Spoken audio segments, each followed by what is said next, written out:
Debout, face à la foule, elle harangue les Vénézuéliens. María Corina Machado est le symbole de l'opposition vénézuélienne. La Libertadora, la libératrice comme il la surnomme. Une vie chapitrée par les luttes contre le pouvoir chaviste avant la consécration. Le comité Nobel norvégien a décidé d'attribuer le prix Nobel de la paix 2025 à María Corina Machado.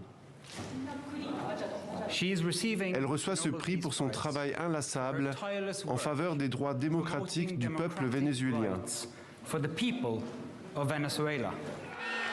Militante politique depuis 2002, elle devient rapidement le visage de la droite vénézuélienne et de l'opposition à Hugo Chavez.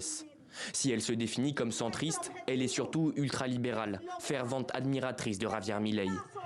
En 2020, elle avait notamment ratifié la Charte de Madrid, une alliance qui avait pour but de rapprocher les droites radicales espagnoles et d'Amérique latine afin de contrer la montée du communisme et le crime organisé. En 2010, elle intègre le Parlement vénézuélien au sein de la coalition d'opposition. Son épopée politique ne fait que commencer. 15 ans plus tard, le mois d'octobre 2024 devient le point d'orgue de sa carrière. Elle remporte les primaires en vue de l'élection présidentielle. Mais le contrôleur général de la République en décide autrement. 3 mois après sa victoire, elle se voit interdite d'exercer toute fonction publique.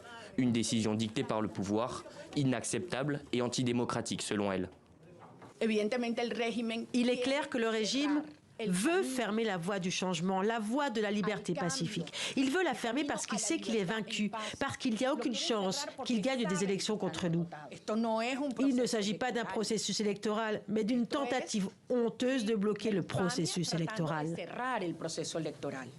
Dans une vidéo diffusée par l'agence Reuters, celle qui vit encore clandestinement au Venezuela a laissé exploser sa joie en visioconférence avec son allié Edmundo González.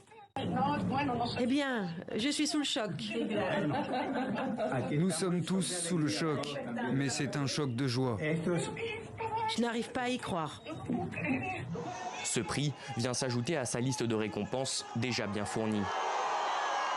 En 2024, le prix Václav Havel lui avait été décerné par le Conseil de l'Europe, ainsi que le prix Sakharov, la plus haute distinction de l'Union européenne pour les droits humains.